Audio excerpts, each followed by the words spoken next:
All right, so welcome to Coffee with a Purpose, everyone, or Rainy Coffee with a Purpose. And what I'm going to just say is a welcome break from town politics, injustices of the world. Maybe we'll get to those topics. It's hard to avoid them these days, but we have a lot of very socially conscious people and groups appearing, and Rob is as well, but Rob's primarily an artist, so we're really looking forward to our time with Rob Dunlavey. Dunlavey, who is an artist that Rick Devereaux has introduced us to.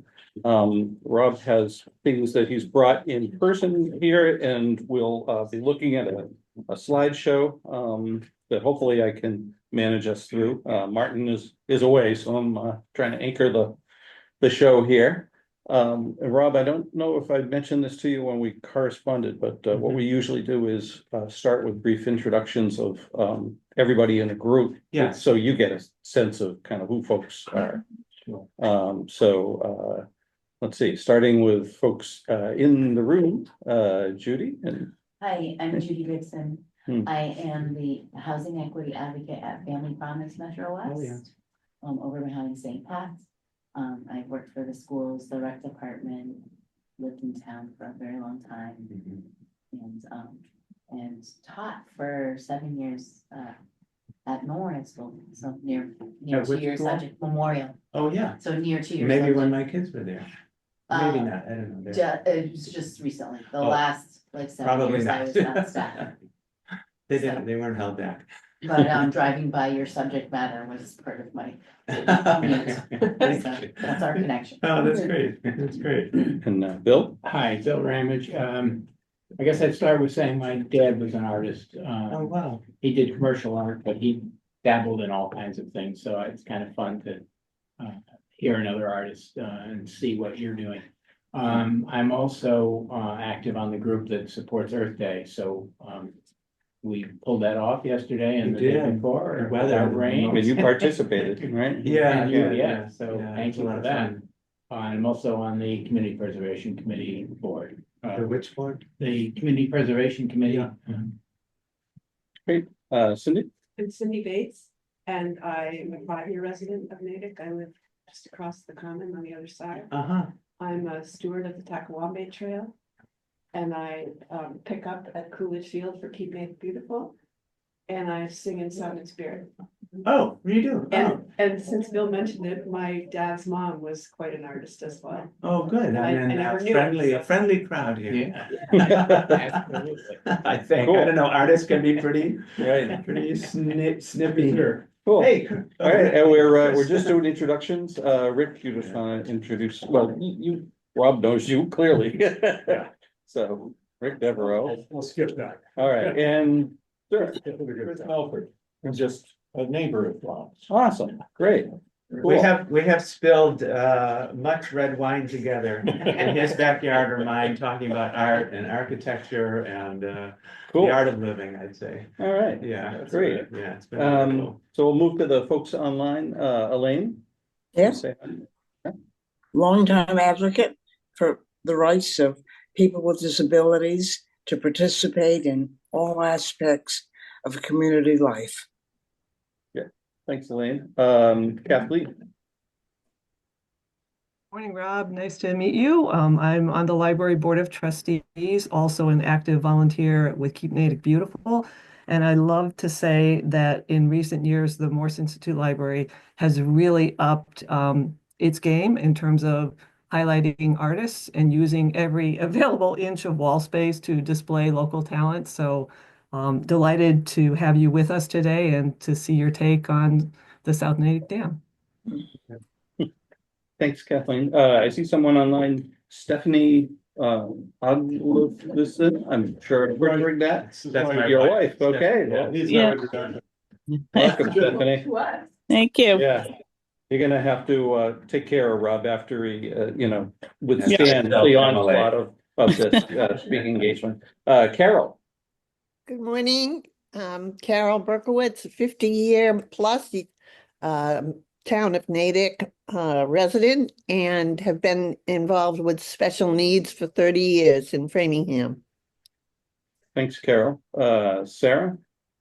Hi, Sarah, Doug's wife. I am a retired geologist interested in all things environmental. Not much of an artist myself, but my work study job in college was working in the art department, and it was the coolest job. I really super enjoyed it. And what I know about art, I probably learned there. So I'm looking forward to hearing what you have to say. Thank you. Thanks. Janji? Good morning, everybody. I'm a retired scientist from the pharmaceutical industry and a big supporter of art. Although I don't have a skill for doing it, but I enjoy it and value it very much. Myself, I'm just participating in different community choirs as a singer. And this is part of the art. And we just had a wonderful concert yesterday in Wellesley, singing Beethoven, Schubert, Brahms, Haydn. So it was wonderful. So I will enjoy the discussion today. Thank you. Thanks, Janji. Sally? Good morning. I'm really looking forward. I'm Sally Hopkins, sister to Pat Conaway, and he's got me hooked in trying to keep Natick beautiful.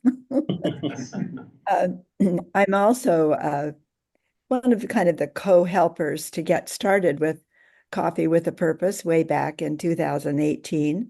And so this is a wonderful forum, and to hear an artist speak is kind of a unique situation, but really looking forward to that. And I'm so glad that this group reaches out to find fine artists and people like you in the community, Ron.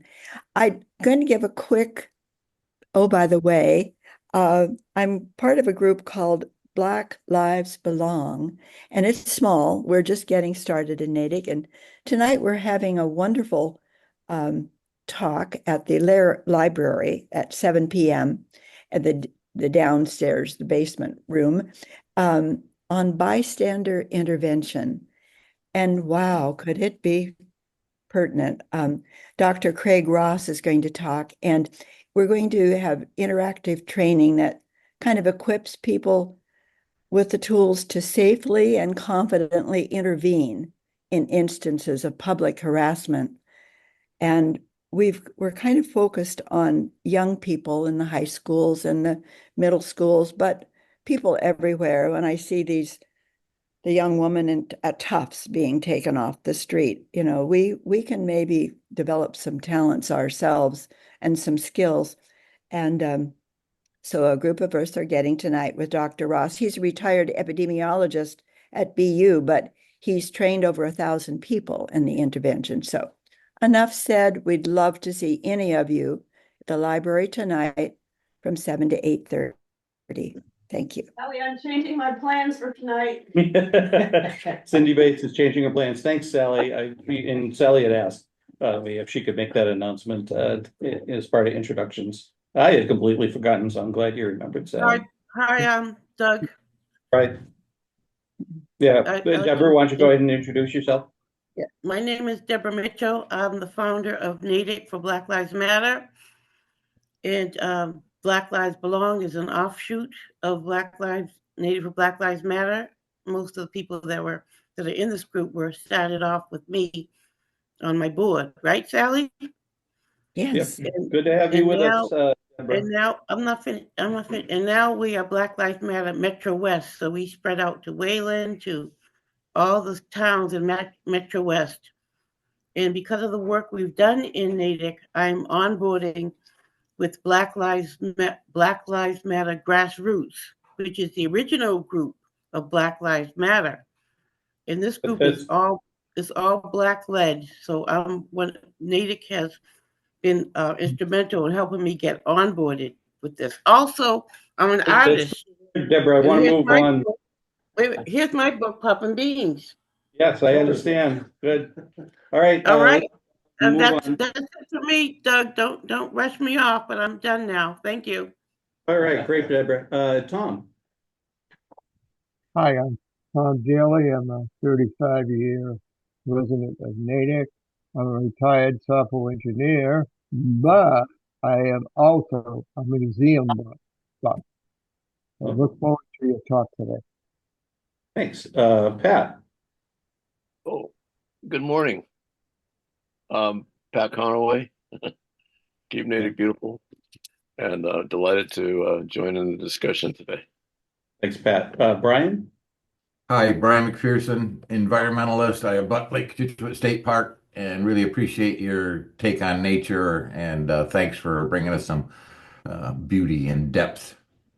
Thanks, Brian. Brinley? Good morning. 25-year resident, town meeting member, pretty much the environmental activist like most of us in this group. And my mother was an artist, and I can say having her artwork in the house, and she's not around anymore, is a real blessing and a wonderful thing. And I'm really looking forward to your talk. Thanks for being here today. Thanks, Brinley. Chris Gentry? Well, hello, everyone. I'm Chris Gentry. I've been trying to participate with Coffee with a Purpose for a while now, but I've been away kind of in mountain time for a few months. So 7 o'clock in the morning was a bit too early for me. But I'm back. Looking forward to this talk today. Not an artist myself. I work at the Museum of Science in Boston. So more sciencey than artsy, but also care a lot about the environment, and looking forward to your talk. Thank you. Thanks, Chris. Ellen Peterman. Hi everyone.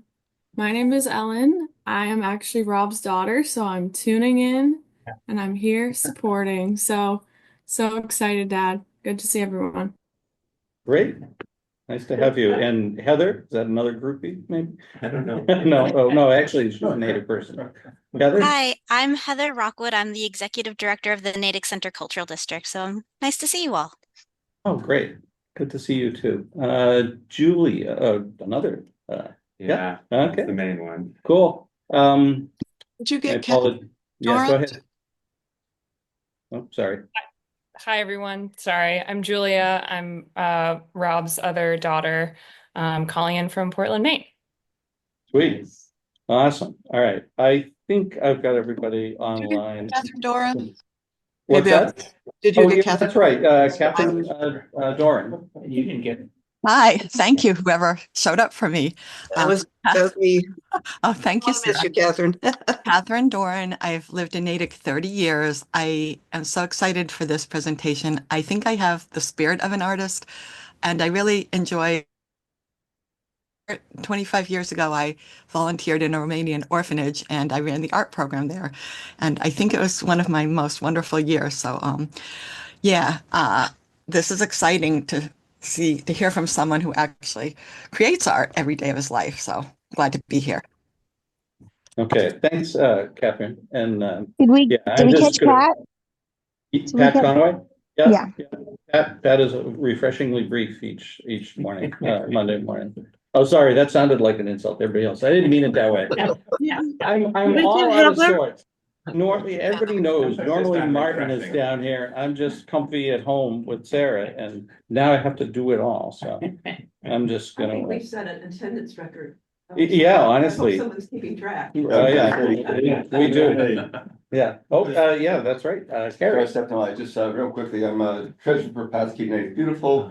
Sally knew, I think, long ago that I was changed my name from George Papadopoulos.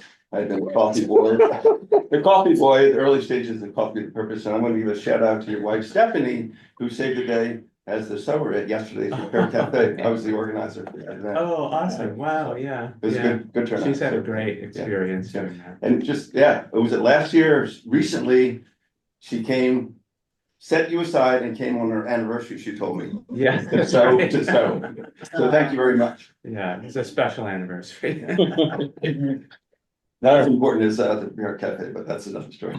But thank you, Sue. Yeah. Okay, let's get on with it. All right, cool. All right. I think I will turn it over to you. We do have a slideshow to run through. I'll leave it up to you when we want to start that, whether you want Sure. to speak to start. Yeah. I'll just introduce myself briefly. I know, Doug, you were talking about maybe reading some things from the information that I sent you. But I've been an artist my whole life. I've lived in Natick for 30 plus years. My daughters went to Natick schools and turned out okay. But it's interesting, it wasn't until about, and I live about 10-minute walk from the South Natick Dam, from my house off of Leech Lane. I didn't start regularly going there, drawing pretty much every day when I'm around, till about maybe 10, 12 years ago. And I guess something clicked and I needed it. And that's what I found there. I found a beautiful place that was just being itself, being kind of normal nature, but yet there was a lot to observe there if I just was patient. And luckily for me, maybe unlike other people, I can do nothing with a pencil in my hand. And I'm challenged by my vocation to try and record things. So that has just sort of become this practice, I would call it, of being present in the place and creating this body of work, which the slideshow will demonstrate. I'm a commercial artist. I've been illustrating children's books for about 15 years or so. Prior to that, doing work for Boston Globe, Christian Science Monitor, New York Times, a lot of op-ed work for magazines and newspapers. I even have artwork in Playboy, but that was a long time ago. I probably haven't aged as well as some of the people who spend more money on that part of their. Noted by your daughters. Yes, yes. Sorry to embarrass you all. No, it was an illustration. I guess more recently, something that some of the comments of some of the viewers here mentioned. I've also been, probably for about this length of time, since 2012, been volunteering at the Museum of Fine Arts. And what I do there is I give tours to people with disabilities. So I'm extremely knowledgeable about where things are, but I'm constantly learning about what they are in the museum and how to make them accessible to people with every possible kind of accommodation requirement.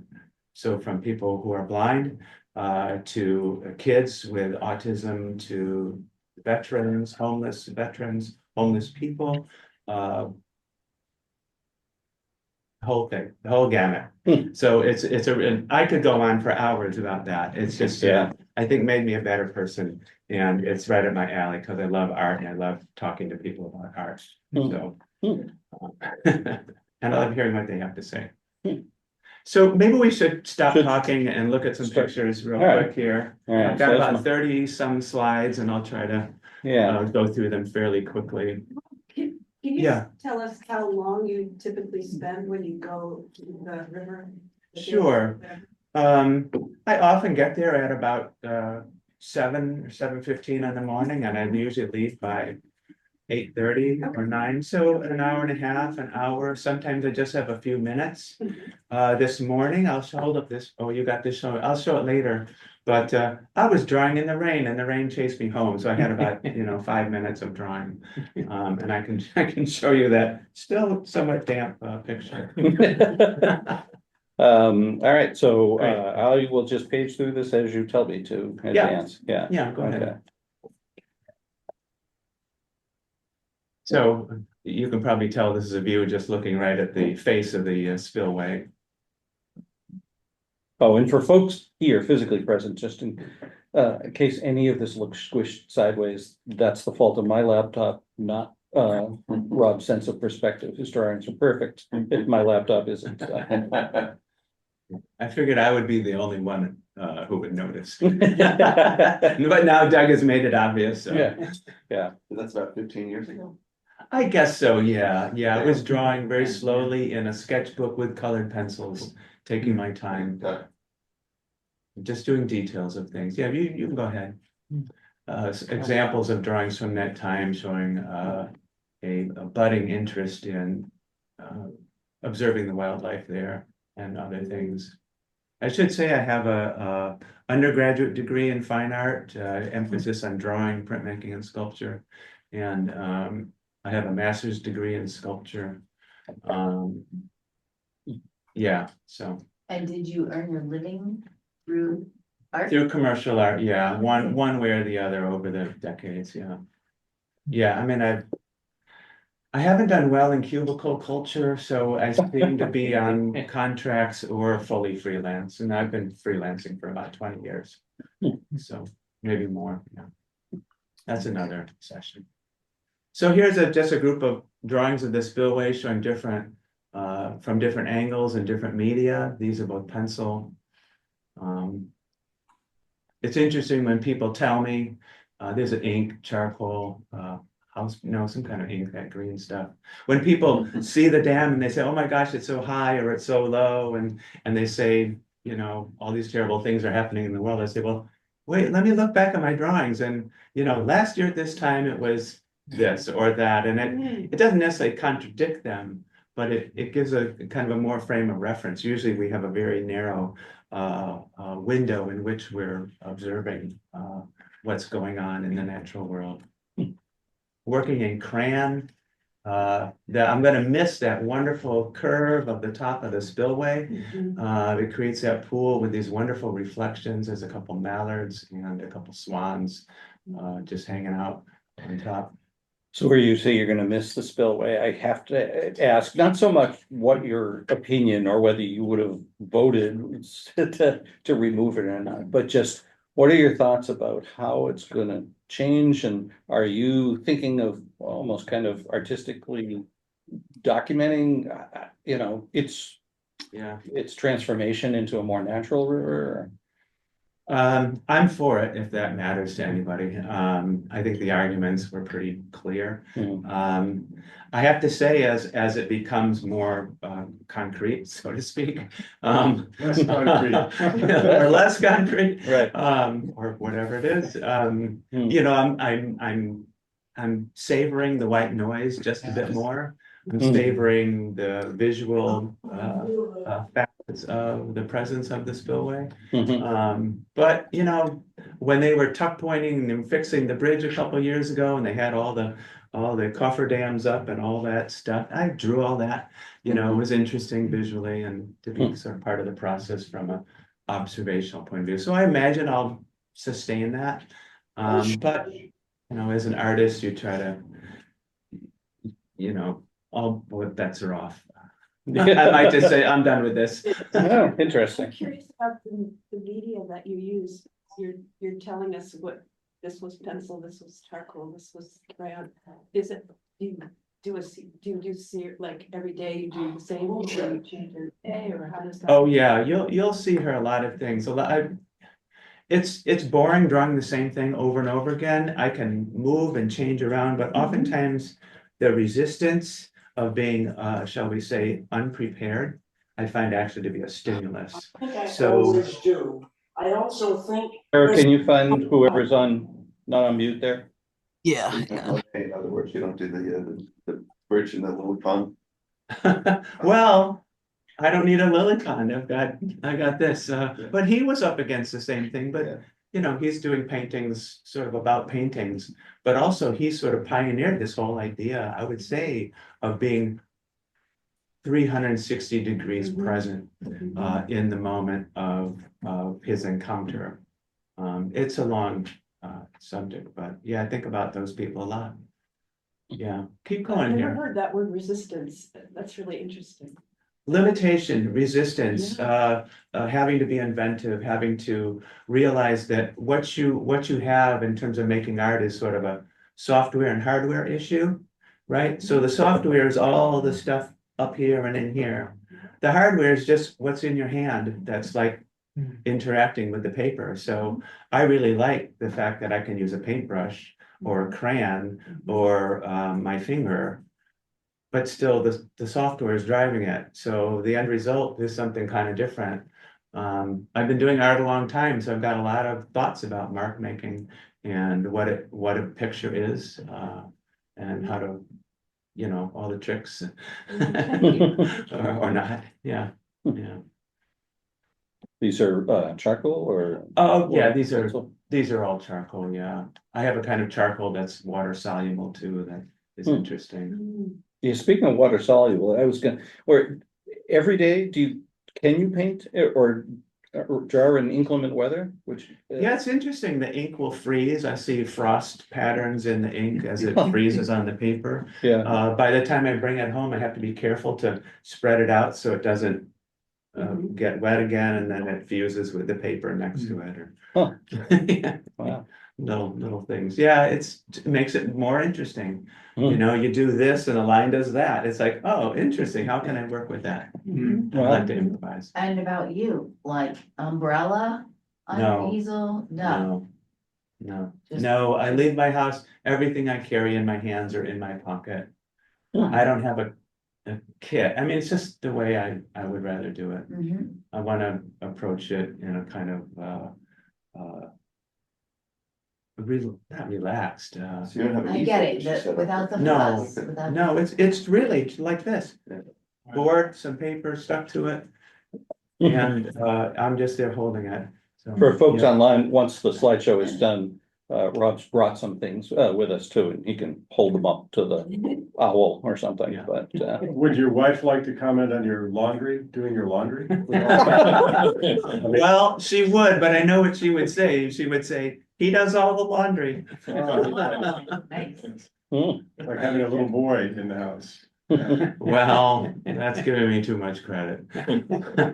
All right, so the island, full of lots of tangles and things that interacts with the play on the water surface. But here's an example of two different kinds of paper. The one on the left, a very absorbent kind of Japanese paper, like this sort of rice paper. And then the one on the right, something a little more like, I don't know, copier paper. Ink, charcoal, pen and ink with a croco pen. That reflection of the water on the right, it Yeah, sure shows me how it much an turned out artist I okay, am not. Yeah, it's just amazing, that effect. The other weird thing, I mean, you see it here too, is that I generally don't bring like water with me, and I don't bring like a watercolor palette. I work in, like I say, things I can carry in my hands or in my pockets. So you'll see me dipping a brush in the river to paint the river. Wow. Can't get more Yeah. organic than that. Yeah. The painting on the left, you can see these speckles in it. That's from rain falling while I'm drawing, or snow, I guess. I'm not sure. Yeah. Do you have notes that you then keep? I mean, if you've been doing these drawings for over a decade now. Yeah, well, say, oh yeah, March so- 14th, those specks were water. Right. Well, I know it from looking at it. Right. But I drop things into a PDF or a like page layout tool and sort of keep a journal going. And there are some notes in here of things. So like this is for this past year. For folks who can't see it right now, there's a couple of small paperback books, small in terms of sort of format, but they're fairly large number of pages, where I just throw everything in there, and it sort of turned into a journal. It's a way of and those are all bound, those are actually available for they're purchase, or- self-published, so people can order them online. Cool. Just so people, if you can't see, there's 4 volumes for 2024. Yes, it's like quarterly, and there's a couple hundred drawings, so yeah, I'm sorry, I don't edit that. I do edit it in a book. I try to do it at the end of the year. That's sort of a compendium. I have, as someone who's seen a bit of his different books, I have a couple of things. One is, he did a book called My Pandemic Year, of things every day, virtually every day at the dam. We didn't have anything else to do that year anyway, we did. And he's as good with words and he's succinct as he is with a brush. So I couldn't recommend him enough. The other comment I want to make is that I'm seeing things here I haven't seen, which is the vast amount of your work. Do you notice or feel a progression in I think toward simplicity, I may be wrong, just in looking at your Facebook posts and things that is happening. And is that a matter of you getting older and your hands getting tired, or is it your, what's happening there? What's happening with you? I'm trying to think of a short answer to your question. I mean, there isn't one. Don't worry about it. So, I do this with this kind of overt message of like, spend more time in nature, relax, just hang out, let it sort of go into you and you become part of it, kumbaya or whatever, how you're going to experience that.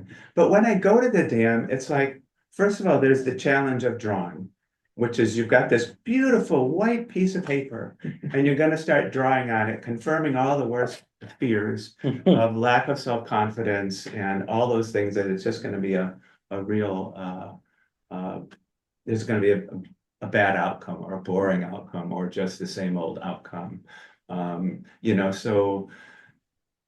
So there's that going there. Oftentimes I want to do the drawing as quickly as possible, just sort of leapfrog over all that kinds of cogitation. And so I would say in the last couple of years, I'm working fast, very gestural. And a lot of that is to just stay with the subject matter and not get caught up in, is this leaf right, or is that branch right, or did I get the swan's neck right? I'm just these things that have to do with observation. Great answer, and it reminds me of the progression of other artists. For instance, Monet. Well, he was going blind also. Well, okay. No, I'm joking, but he was. Pick another one. Yeah. All right, it's all of us. It's not it doesn't tend to be a young group, with some exceptions here and there, but younger. And I think we all get more discriminatory or something in our. Here's a thought I'll leave you with that I think does connect to this, is that we are all organisms with sensory capabilities. Other than that, it's all memory. So if I see a duck fly overhead and I try to draw it, I'm drawing a memory of that duck flying overhead. I'm not actually seeing the duck. I'm not actually drawing the duck. Okay, so the faster I can access whatever particles of that present moment have like just left the stage, then that is a true, accurate, even though it may look just like a line on a piece of paper, that somehow has a kind of authenticity to it. And that's something I'm interested in trying to capture, that moment of like my first understanding that thing is there in front of me. I'll be amazed sometimes. I go to the dam and I'm staring and I'm looking, and there's this heron like right in front of me and I don't see it yet. I mean, we've all had that experience looking for our keys, right? They're right there in front of you, right? But your brain is not sort of asking the right questions or something. So the speed of the work, it's really about that moment of perception, but yet fully excusing and wallowing in and enjoying and finding the pleasure of validating my memories of that thing as well. So, for example, the reflections in the water in this picture there, I've looked at hundreds of paintings by Monet and people like that of that exact subject. So I'm not sure if what I'm painting there is what I'm actually seeing, but I'm channeling all this other information about how other people have focused on that as well. I mean, it could be photography. I mean, you bring it all, whether or not you do it, so I don't know. Let's keep going. Here's sort of an action shot, you might say. Here I'm using oil stick, which is like a big, thick, juicy, waxy black crayon, and I think a kind of gray one. And this is interesting because it's in the afternoon. I'm usually there in the morning. So the sunlight is right on the face of the bridge. You can kind of see my setup there, a sketchbook, some materials in front of the sketchbook, along with the coffee and this drawing. on the drawing board. Do you paint in different locations on the river, or like you're not always at that exact spot, or are you? Well, I'm moving Yeah. around that spot and on Okay. the park on the other side. And the park, yeah. Yeah. Sometimes I walk down the river. There's some interesting trees down there that are Mhm. fun places to hang out. Mhm. Color has made its way in, thankfully. That deep red on the right and the tree there, Oops, that was sorry. a memory of something in the fall, I guess. Let me look at that and see what day it was made. It's probably the spring. You don't have to go back. I think Yeah, everybody I'm saw not, it. I don't know, for some reason, the Well, back is not working on that's this. another one. There is but- another one. Yeah. Yeah. Well, this was in the fall. Right. Usually I date everything. This is on the very bottom right corner. It says October 15th, 1919. Right now it's just past, but the maples are flowering on the island, so you get those nice little pops of red amidst all the brown and gray. This is looking at the island. You can kind of see those couple of horizontal black squiggles kind of on the right center side. That would be the base of the retaining wall on the other side of the island. The fish ladder would be off to the right. And this is pastel and ink and charcoal, or what is it? Yeah, exactly. Yeah, you good. Oh. Yeah. Well, Yeah. you write what it is on all your books, so. Yeah, I usually- have a little head Study- start maybe, but I still don't, I'm still guessing. It's a designer in me that wants to put text next to pictures. Oh. So these little Love coreopsis that. flowers are kind of late summer. On the left side, the blossoms, and then on the right side, the fruit. I love the one on the right. That's a good one. The mallows that grow there. It's right hard up against the retaining wall by that stand of cattails there and other things. All right, so there are a lot of weeds in there. But artistically, there's always something to work with. On this one on the right, you say you work really quickly. Yeah. It would look like maybe you spent a bunch of time on the pedal and the rest of it came in quick, or no, or I don't know. No, what happens in the background is there's this just huge compositional juggling act going on Okay. to try and keep the person's eye as they're viewing it sort of moving around and not resting or not asking the question like, why isn't there something here? I'm trying to sort of give them sort of stepping stones to kind of keep finding interest. Yeah. Even in the It's very parts- successful. Yeah. In some ways, the drawing on the left is less successful in that, with that, if that's the reason for the drawing. But I figure, and this is the advice to any artist, is just do lots of work and don't sweat it. Just do lots, and sooner or later you'll come into something that is trustworthy as art. From your Saturday experience at the dam. That was fun. Neophytes, maybe they weren't neophytes. What did you see, or what did they learn? Can you share anything from that? What comment might they have made? Well, Lot said thank you. I've been thinking about this, or I haven't done this in a long time, and this sort of got me out to doing it. Whether or not that turned into a habit or not is totally up to them. So I guess in that regard, it was a success. I was able to give some of my good neighbor friends like artistic advice, which was interesting. Well, I think you ought to do this, or this is why this isn't working, those kinds of critiques that a teacher might. So that was sort of interesting ground to tread. But I think just opening up the space to kind of form a very ephemeral community of people sort of engaged in a particular way with the spaces was definitely an interesting experiment and worthwhile. You shared all your mediums as well. It's the first time I got to work with charcoal. Oh yeah, Chris was there. Yeah. Oh, that's cool. So people were invited to use your material. Yeah, I brought stuff. Okay. I drove my car there. I need to make a suggestion to a very busy man, very busy artist who's only getting more popular.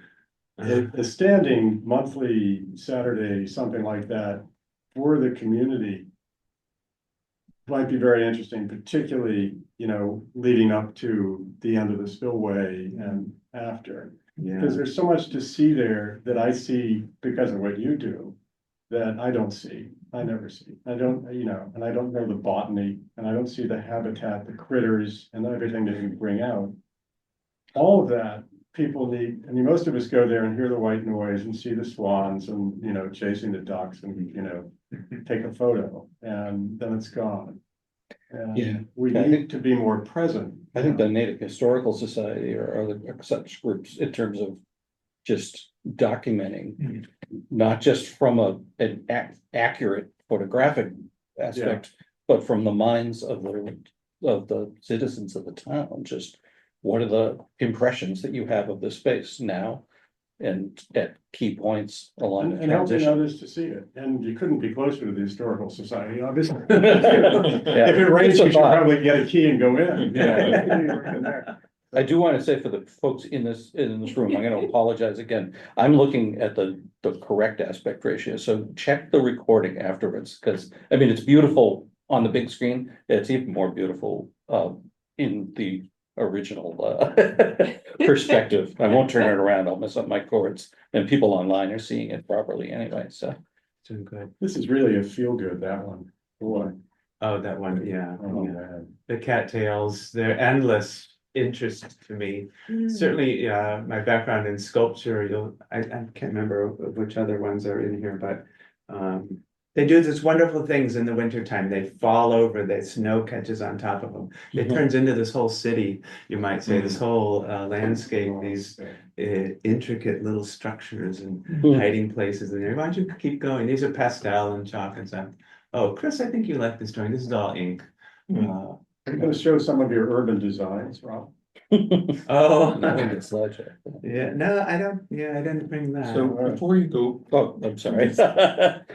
I could try to get back. But, well, I was just gonna say, the thing to think about looking at Rob's drawings is the order in which he draws things. And these are not things you can back up on. It's not like oil paintings where you can paint backwards. These are compositions where he starts somewhere and continues to compose as he goes. There's no backing up. So there's a little bit of muddling and there's a little bit of this and that, but it's extraordinary to me how they come to life as a composition.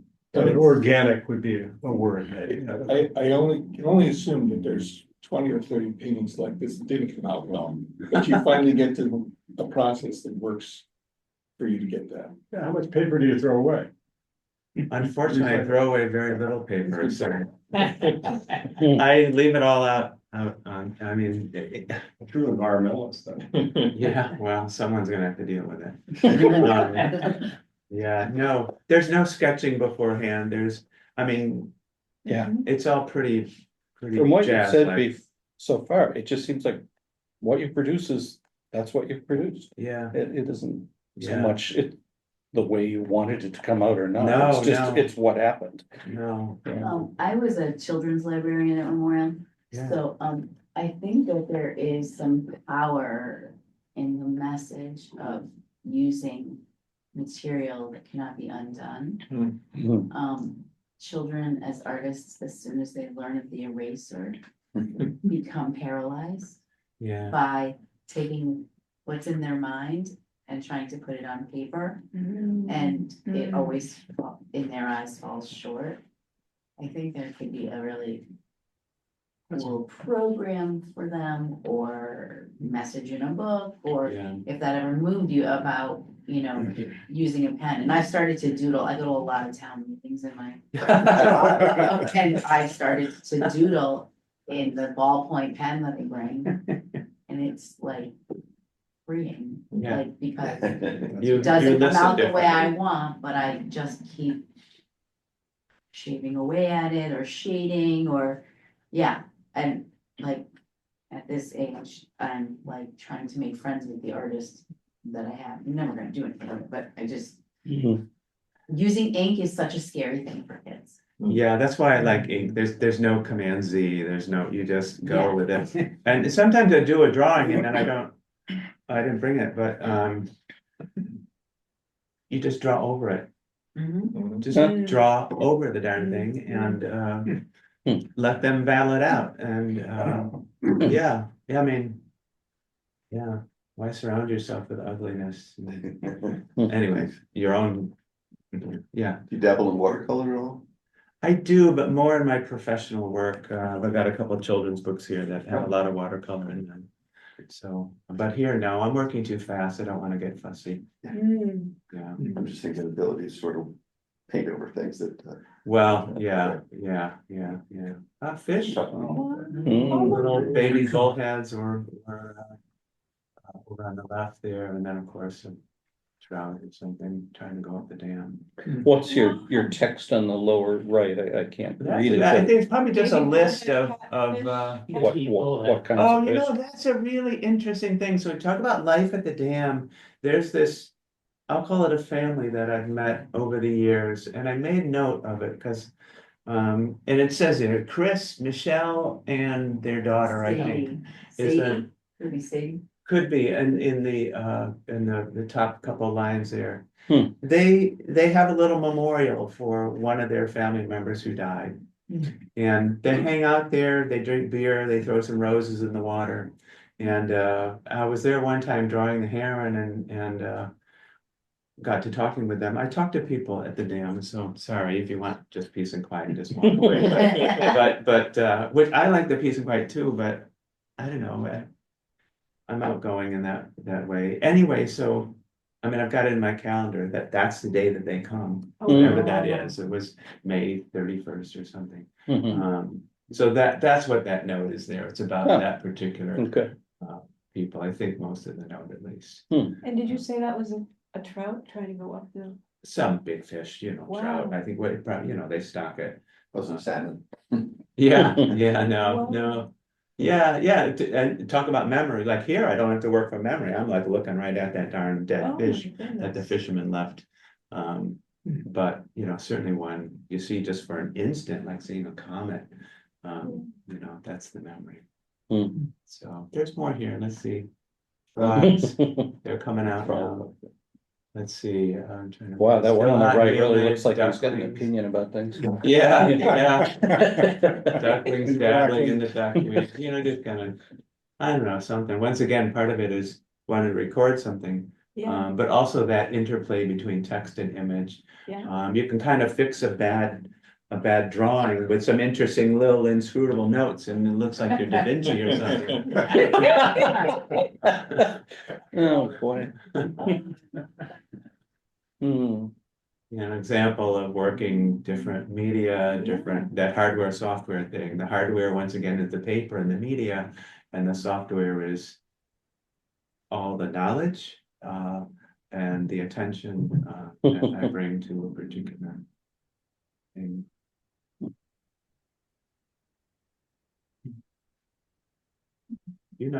That's the one. That is, Yeah. yes. Yeah. I think for a birthday present, Chris's wife Patty bought him the drawing on the right. Oh, nice. It's just, look at how simple that drawing is. Yeah. But again, the reflection of the neck down below. Is, Yeah, it beautiful. anchors it a little bit. And then the black on the top is just. Yeah, there's that finger painting. Yeah. Geese. It's charcoal.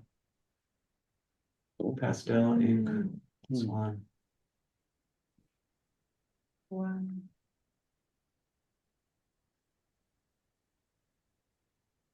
So we're almost to the end here, and I highlight this family of swans. Good. Every year there's a pair of mute swans who raise babies there, and they get in the paper because they chase people away, and they're very ornery, but they're very cute with the babies. But the drawing on the right, cooked charcoal sketch of the little babies, and they're on the island. There's like a little sort of quiet pool right on the sort of the brow of the island. And that's the reason for that is they've been separated from their parents, who are fairly clueless as parents go, which maybe is a lesson for us. But so they're on the island, all 6 or 7 of them, quite frantic, peeping and cheeping away. It is March. Water is just pouring down in cascades over the dam, and the parents. I remember I walked up there, and the 2 swans were at the top of the dam, kind of swimming in circles, like what'd you do with the kids? I don't know. What did you do with the kids? You know, I thought you were watching. I thought you were watching. I mean, so they were having this moment. And then I saw the babies down below and they were trying, you'll see in the video if it plays. Yeah. The babies, you have to kind of pay attention, be patient. But they're trying to get up. Oh my God. They want to go back up the face of the dam, which would be impossible. So why don't you go to the next slide? And I think you have to click and play it. Yeah. That's good. So there they are, these intrepid little fellows. Couple more there. Not sure, quite sure what to do. You're going with the current. Well, they're trying, it's pushing them. Yeah. Yeah. You see their beats, yeah, okay, you play a little bit of it. I've got Yeah, more I think video, this there's is- even more harrowing Right. of them like getting swept along in the current. But the very next day, here they are, you know, just like 10 seconds long. You know, and look how close they are to the drop off. Yeah, absolutely not having a problem. I saw them go over the top of the dam, and I think 3 times that summer. And the first time I was absolutely frantic. I didn't know what to, here I am, me, the lone guy at the dam, observer of all things. And there they go, you know, off peeping and cheeping down to, you know, Newton for all I know, or to Needham. And the afternoon after that. How do you leave? Exactly. I know, I was just like, I was at the railing, you know, there was a shipwreck out on the shore, on the sandbar, you know, and you can't do anything. You know, call the lifeguard, squad, you know. And the little ones, they don't fly at that age, right? No, and You there have to are walk there are back. herons around who will chomp them, so, you know, I was, yeah. But first of all, mute swans are kind of a scourge, you know, environmentalists could. Yeah. They do without a few extra mute swans. Invasive, aren't they? Yeah, they're invasive, they're aggressive, all of that, but still, they're really cute and they're living things, and I've formed a relationship with them by drawing their picture over time, and so I could watch through the course of the summer, you know, they kept this flock together. This brood together, I should say. So the little babies have to walk up on the side of the river to get back up to the top? Or Yeah, basically, at the base of the dam, there's that section where the old, I don't know what that would be, there's kind of a swampy area that goes behind the dam. And they find that and they go right over the top and they get back in the river, I mean, because that's what they do. Yeah. What about swans makes them invasive? Sorry? What about swans makes them invasive? They mute swans. Okay, They dominate the other animals that are there and chase them away. Okay. You'll see that now through the end of the summer. There's a pair of geese right now who are trying to kind of establish their territory. And the swan just all day long, it's like this little switch, it's like goose chase. It's like that's the algorithm, and off they go and they chase the goose away. Yeah, it's can get really violent. And the geese kind of lumber and they fly off and they squawk and they come back 20 minutes later and it goes over. I witnessed this, They'll chase this canoeists. past weekend, and I tried to capture it on video, not very successfully. But it was an aquatic, you know, steering of them, and the goose didn't go where it was supposed to go. So then it got aerial, it went to the air and then, came down, and then finally the goose, he just chased him up the river out of sight. The swan did, just chased him up the river out of sight. Yeah. I'd never heard the term mute swan. Well, that's what they're called. I think they're called mute swans because they make less noise than other types of swans, or less. They're not vocal, but they're still aggressive in a different kind of way. Yeah, it's a sort of a not oxymoron, but yeah. Sort of. Yeah, they're not mute at all. I mean, and people will put signs up to the canoeists saying, "Be careful, the swan will chase you." And they have, they're very aggressive. So besides all the dam work, you illustrate books too? Yeah, you see some examples of some books I've done, really, most of the books I've done over the Should years. pass these around. Yeah. This one is particularly. Is this the last slide or? Yes, I think so. There are a couple more slides in there, but I think I've hidden them, so because they're beside. Okay. So you can close this out again. Yeah, why don't I stop the share at this point? And Catherine's like her hand up. what? Oh, thank you. Yeah, Catherine. Come on. Are you calling on me? Yes, yeah, you have your hand up. Did you want to? Yes, I was speak? willing to wait, but thank you. This is like, wow. I must tell you, Doug had included a link to your online gallery, and I made the mistake of clicking on it. I didn't get very far because I was fixated on, I think, the second or third drawing called Island, a horizontal black. I was at the MFA and I didn't want to leave the room. I just had to keep gazing at it, and I tried to continue and I'd have to go back to that one. So I'm wondering if, well, I have a few questions. Do you have any favorites? And also, is your process of this daily pilgrimage practice, is there any part of it where discipline plays a role? Or are you past that? And my third question is, well, really a request. Could you talk about the Sendak honor and what that means for you? Because congratulations on that. Well, thank you. Wait, so your first question was about a drawing of mine or about the Or whether you MFA? have favorites too. Or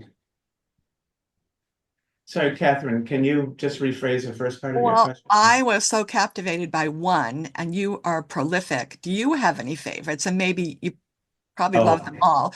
Also, what part of your daily pilgrimage is attributed to discipline, the practice of it, or are you past that point in this journey? And the third is if you could talk about the Sendak honor. Sure, thank you.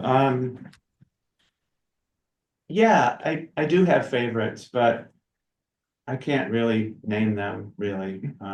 There's ones I look at. Usually what my habit is, once I do a drawing, I bring them home, probably learn through some bad experience, that I scan them in quickly and I get them into my digital, into the computer. And so a lot of the ways I experience these drawings after I make them is through, combing through files visually on the computer.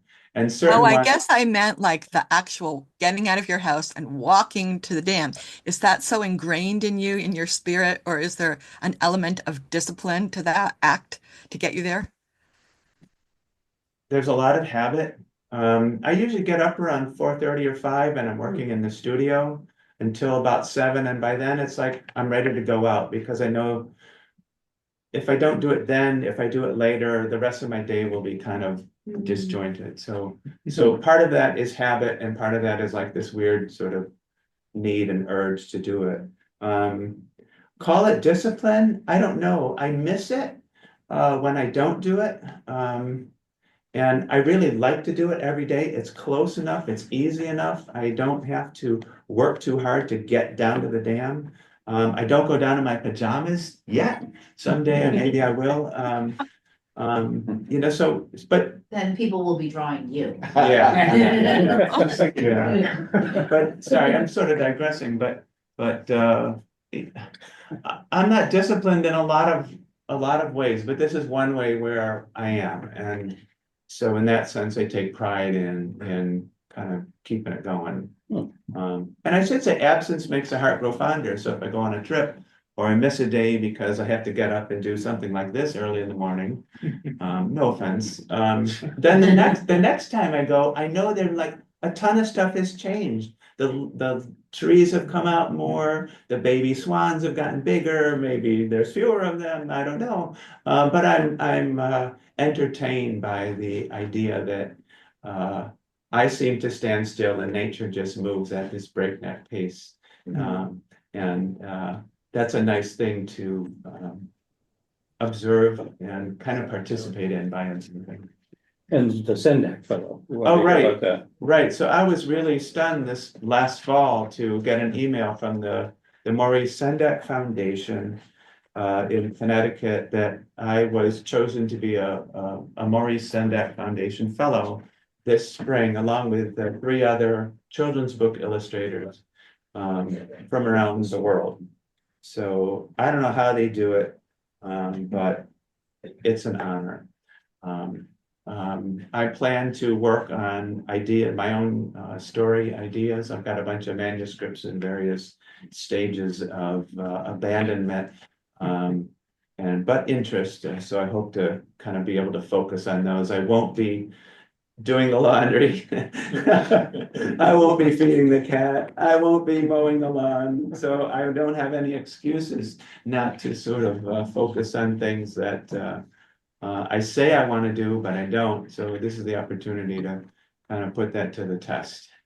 And in a very supportive environment with some very interesting people. And we'll see what comes of it. I'd be happy to report back. So somehow do or you, another. you continue working at home or you go there to Connecticut or? We go to Connecticut, yeah. Yeah. They have a house rented for us about 10 miles away, and then there's studios on the property that, yeah, and there'd be some field trips and things like And that. how long will you be there? About a month, not very long. And did they find you or did you apply? How did that- No application. No they found application, me. that's even more like. And they Yeah. found a youngish woman, Chinese woman with an MFA in New York named Jun or something like that. Yeah, yeah, Jun Chan and Gracie Zhang, who won the the Caldecott Award just this past year, and then Mariana Capo from Rome. She's got some cool books out, so. So Yeah. you'll, all four of you will be there at the same time? Yes, right. We all have separate studios and, yeah. Will you have your own bathroom or? I don't know, there's all that weird stuff to negotiate and figure out, you know, who's gonna do the cooking, who's gonna do the cleaning, who's gonna mow the lawn? No. No mow May. There you go, no mow May. So Rob, do you wanna hold up Oh, that yeah. board? I think Let's if see. you talk as you hold it up, even though to us it looks like a small window, that upper left, I think is what people will be seeing online. So you can't see my face, but you can see this rectangle that's kind of gray and smudgy and Yeah. brownish and black. Believe it or not, there's a robin in the center of it. Oh, yeah. And, Oh, yeah. as I left my house this morning to go drawing, it's about 7:15. There were a couple of raindrops falling. Then when I got down to the corner of Leech Lane and Route 16, and I was drawing the bird, it started raining more heavily, and so I just kind of kept going with it. And I actually think the rain really helped it a lot. And I think it's actually done. I may go in and strengthen some aspects of it. But this is very much what these works look like. They're just, kind of, thin paper with stuff on it. It gets wet and does strange things when they get wet. I brought another drawing that is, maybe Rick, maybe you could go, Chris, maybe you could help me. You sit there. Oh. No, it's must have been fun to hold by yourself while you're doing it, it's there. Oh my goodness. Did you do this with the bear? Yeah, this I did on the bridge. On a not windy day. Yeah, right. So, Give it to the end of Judy. Yeah. yeah. One end to Judy. Yeah. Why don't I hold it and you can talk about it? How's that sound? Where's your camera? Yeah, the camera's detecting it, I think. Or at least, Cameras. Well, and actually, it's vertical.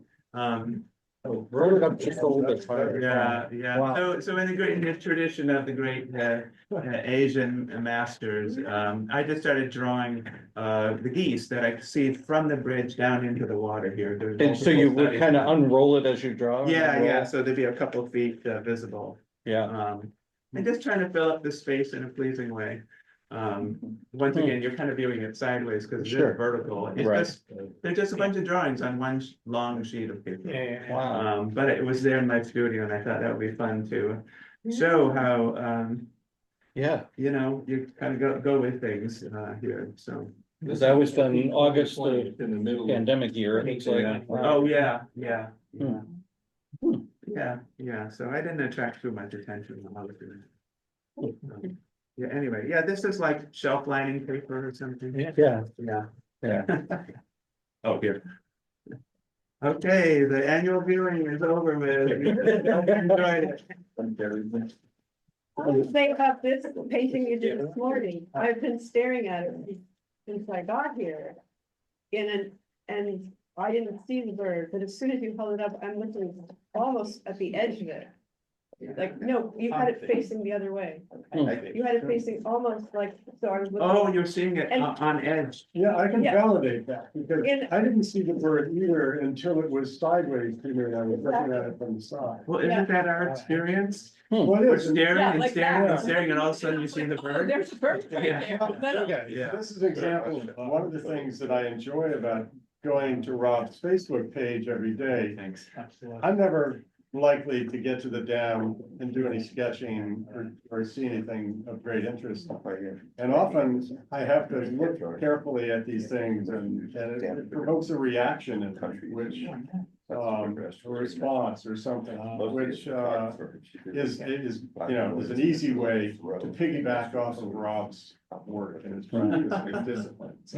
So, do you want to hold Thinking up that about book this as maybe we- and talk a little bit about that too? Because it looks, besides all of this wonderful work at the dam, you've got much, I don't want to say finer in terms of judgmental, but in terms of, Yeah. complexity maybe.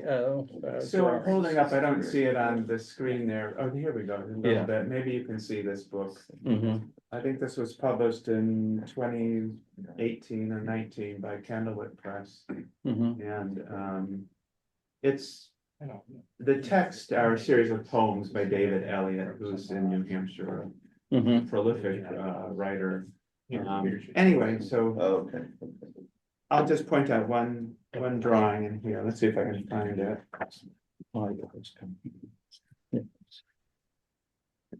Yeah, so this is the moose. The moose is a really fun poem. It consists of 2 words.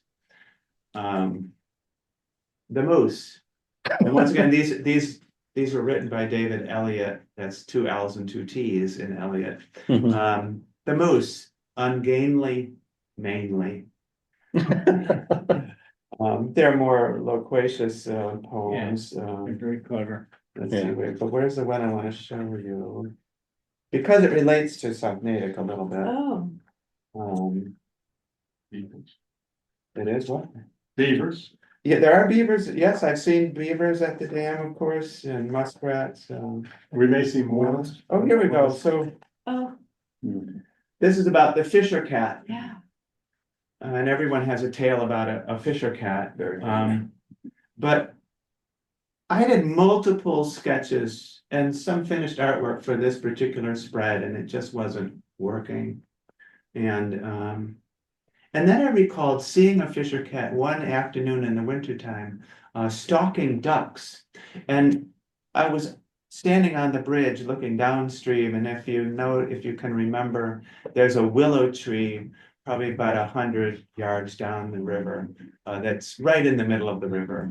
There was some ice fringing it, and so I could watch this fisher cat sort of tiptoe along the island in the middle of the afternoon, and the ducks, getting out of harm's way eventually. But so I put the fisher cat in this picture. It's probably a very dark, kind of a silhouetted type of image here, but I put him on that willow tree. At least my sort of rendition of that willow tree that sort of bends into the water, and then some of the trunks go up. So it was really gratifying in a way to know that all this sort of drawing kind of had a commercial potential to it, in the case of using an experience in South Natick for an actual book illustration. I'll read it to you. It says, "The fisher cat. The fisher cat does not like fish, is not a cat. I don't know what to make of that.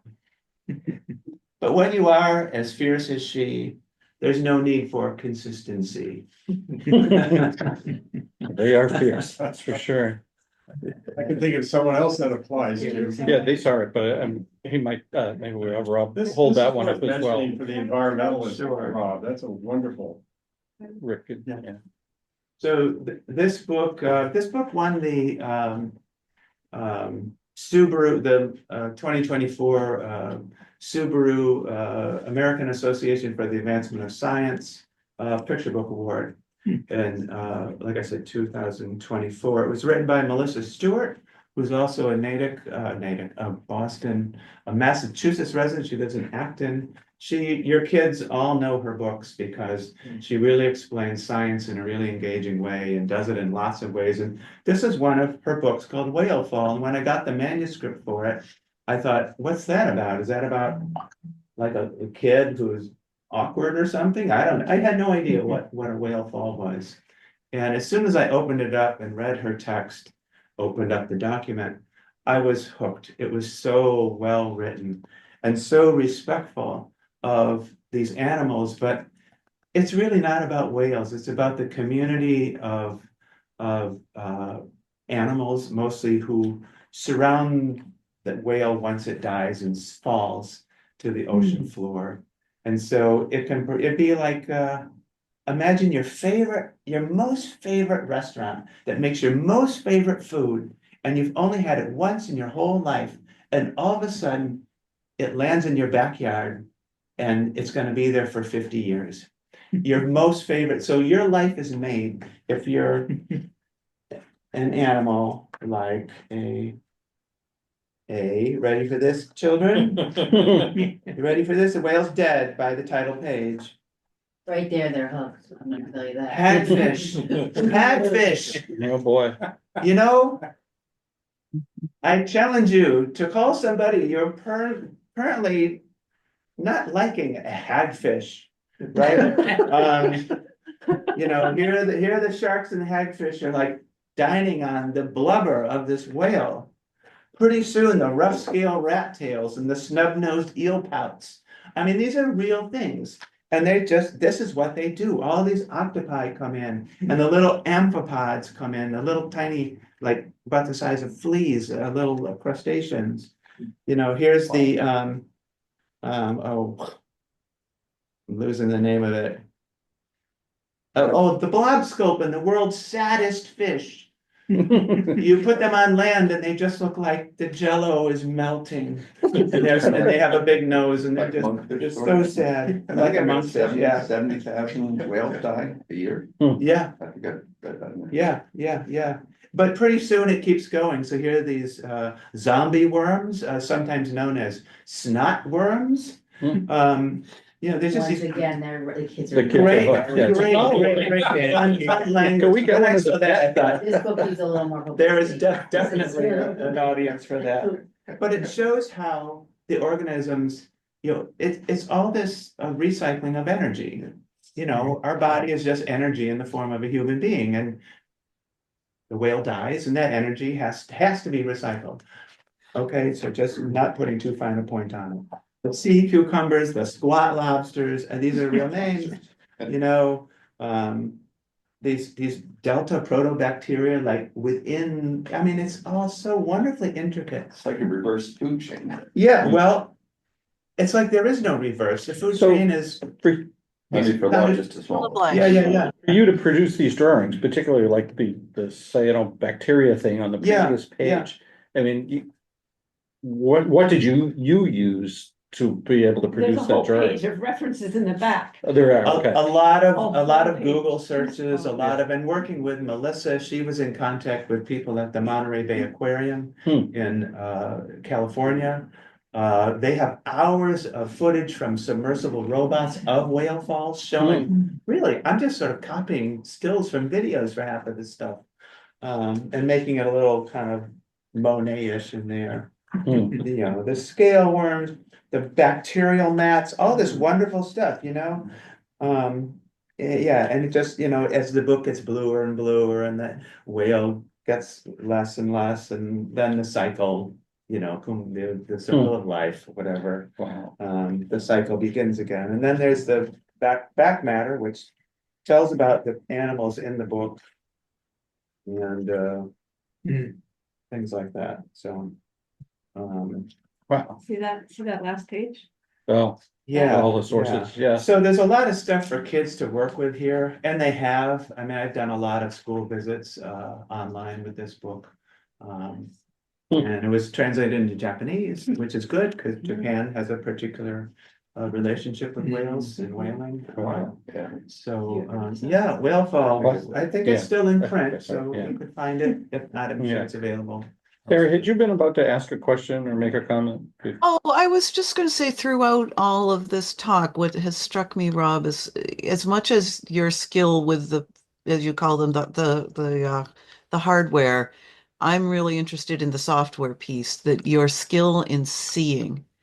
And I think for all of us, so I'm a geologist, and I spent my career learning to see in a particular way, such that I could see things that other people wouldn't see. And you see things that other people may not see, and you bring them to us. So I just struck by that of a lot of it's not just the physical skill of you moving your hands in a certain way, but deciding what to capture out of this incredibly complicated thing that you know is presented to any of us, and sometimes we just can't see it all, and we, you know, so I was just struck by that. It's really interesting that I feel like your career and mine were very different, but in some ways there's that same point in there of learning to hone your skill in seeing.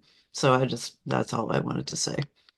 Thank you. I am very sympathetic with scientists that I've had the pleasure of growing up with and meeting and getting to know. When I was a kid, I wanted to be a zookeeper.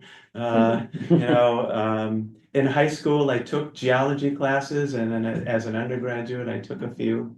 I ended up getting a minor in botany and have done helped out on a lot of field work.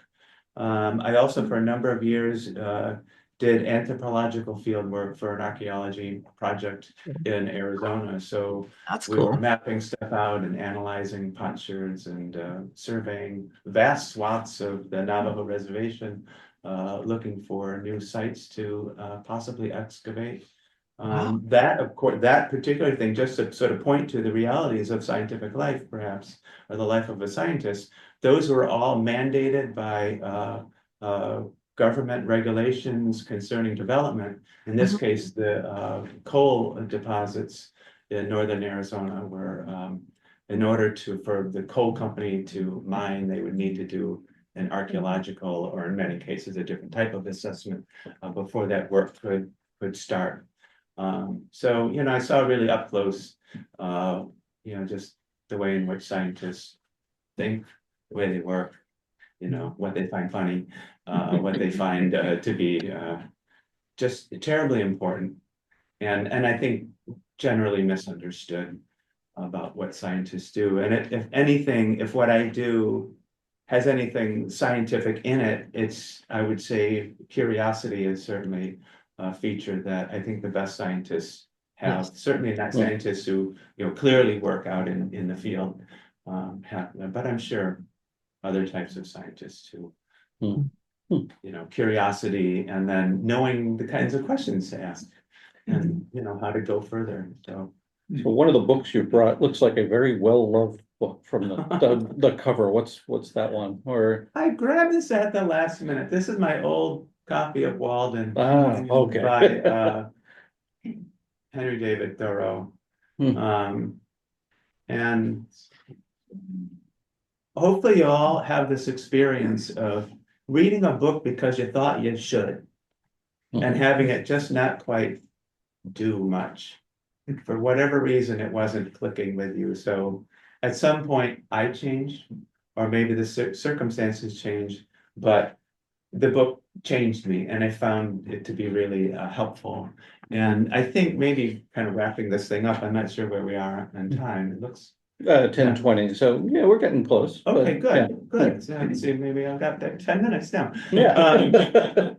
But you know what Thoreau, I think, is talking about here, and this is where we can kind of circle back to what it means to live in a place like Natick, is that nature is all around us, and it surprises us by its ubiquitousness. So, you know, if Rick Devereaux is sitting on a park bench on the common, or even sitting in this space, nature is still all around him. It's a fundamental relationship, which I think a lot of people don't understand. And that I think the fundamental call of nature, or being in relationship with nature, having just sort of an ongoing conversation with nature, is one of respect and curiosity and bringing your whole self to those moments. And now I'm probably going to lose my train of thought. But where I think Thoreau gets it really right is that he's saying, you know, that famous phrase, in wildness is the preservation of the world. I think that's in Walden. It might be in someplace else. In wildness is the preservation of the world. And for the longest time, when I was involved in environmental work as a teenager and in college, I thought it was in wilderness is the preservation of the world, meaning we had to preserve wilderness. And I'm not disputing that we do. I have been involved in that work of identifying parcels and advocating for their protection. But on a more personal level, wildness is different from wilderness. And wildness is the fact that life doesn't go according to your plans. And so there's a moment of complication there. And how are you going to meet that moment? And that's where I think a lot of creativity comes in. That's why I only grab a couple things at the last minute. That's why oftentimes when I'm drawing, I will close my eyes and find something that I can draw with on that paper. It's just to sort of court that sense of wildness. I think it goes into all the world's religions to get really sort of philosophical on you. It goes into, I think, all scientific pursuits, all creative pursuits, from cooking to the way you arrange your desk or not, or anything, of just maintaining a feeling of the world is just so incredibly big, and it's still that garden.